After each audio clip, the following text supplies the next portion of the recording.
Hey, I'm Brock. And I'm Emily. We're missing Samaya today. I know, a little less professional. Less professional here, yeah. But we're doing our review for Pitch Perfect, which is basically a movie about a college a cappella group that is recovering after a missed opportunity. So they totally revamped the group. Comes as an alternative. Some misfits, an alternative closed-off girl new to college joins the group. They end up overcoming odds and winning at the end. And there was a lot. I personally really enjoyed the movie. I've had only seen bits and pieces of it before. I'd probably give it like an 8 or an 8.5 out of 10. Yeah, I agree. I really enjoyed the movie. I haven't seen it in a long time. I think the last time I watched it was when it first came out, and I was a lot younger. But watching it again, I definitely saw more of the social commentary, which stood out to me how different I perceived it the older I got. But I also enjoyed even though it was a classic storyline of the mysterious girl who is against college or whatever other thing and finds a hobby that she's surprisingly good at, doesn't want to fall in love but does, all that. Kind of the cliched storyline. I enjoyed the humor and, I don't know, I guess entertainment they brought to it. Yeah. So I'd probably give it an 8 out of 10 as well. Mm-hmm. So we can go ahead and talk about some of the social commentary, I guess. Yeah. One thing that I found was, obviously I think this is more tailored towards high school and middle school instead of college, even though it was based in college. And I think the atmosphere was a lot more. I think it was sort of making fun of how people envision college and how dramatic people think it is, but it's actually not. Yeah. And it was more like a high school atmosphere, and so I think that was part of the satire. Obviously, the whole movie was like a satire on all sorts of different stuff. You hit on the over-sexualization you can talk about. Yeah, I mean, I definitely recognized the commentary about women in general, and it was especially stood out with the commentator, and he was talking about they're about as good as being doctors, and she calls him a misogynist at heart. So that was kind of overt commentary. I guess it was easy to pick up on, and also just the over sexualization of women and men's appearance. They talked about the girls and what they looked like when they came on stage, but they did the same thing with the guys. It was all about what they were wearing and who was hot, and all that. So just the over sexualization in our society's focus on appearance. Yeah, I think also it kind of made fun of how graceful movies always make things, and how people think everything's gonna be graceful. When what's the boss's name? Audrey.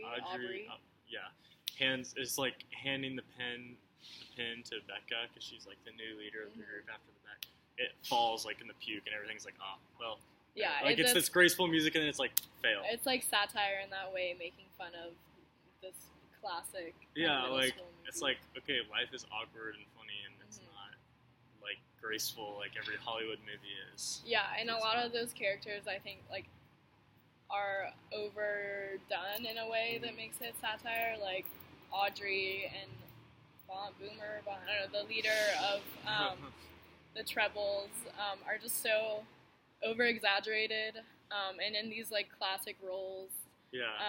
I mean, all of the mean girl, were so the funny. Slutty girl, they all have this archetype. Yeah, they each had an archetype. I mean, yeah, you have Fat Amy, who's the outspoken, doesn't care what she says, doesn't care what you do. You have the real quiet girl. Yeah, I think Fat Amy may have been the star of the movie, and her humor definitely added a lot to it. She was funny, but honestly, my favorite character was the silent girl.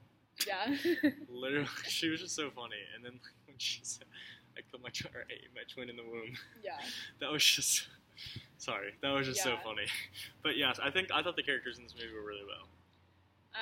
I was kind of disappointed with Jesse's character, her love interest. I thought he was kind of one-dimensional, and he was just kind of the nice, sweet, funny guy the whole time who kind of um, brings her to look at what she's doing wrong and her morals. Yeah, I thought the wasn't DJ super also impressed. was going to be more involved in the movie Yeah. than he actually was. Yeah, Like, he he was kind like, of hey, to do you want to create come to my conflict place? between. You want to come to my place and watch a movie, and then we never saw him again after that. Yeah. And like, obviously he wasn't interested in her really, but I thought it would. Yeah. She would be there to stir up more conflict than like actually happen.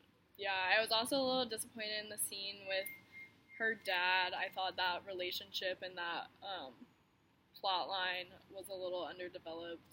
Mm-hmm. Just kind of. Yeah, that could have been done a little bit better, I think. Yeah, and I definitely think you like anticipated Becca's arc the whole time, and it was not a surprising ending, but it's still satisfying, I guess. That's I mean, yeah, she definitely did. It was sort of predictable of an arc, but I think that like the storyline being unique and not just like a typical love story, I think kind of changing it up and making it more like very satirical, if that's a word, and like awkward and funny. It makes it more enjoyable than like, a graceful, elegant love. Yeah. Yeah, I also think they kind of like walked a thin line with the whole Breakfast Club reference, but I thought they did it well in the end. I don't think it was overdone. I enjoyed that illusion, and it kind of brought together their love story in a sweet way. So. Yeah. What else? Anything else? I think that might be it. That might be it. Have a great day.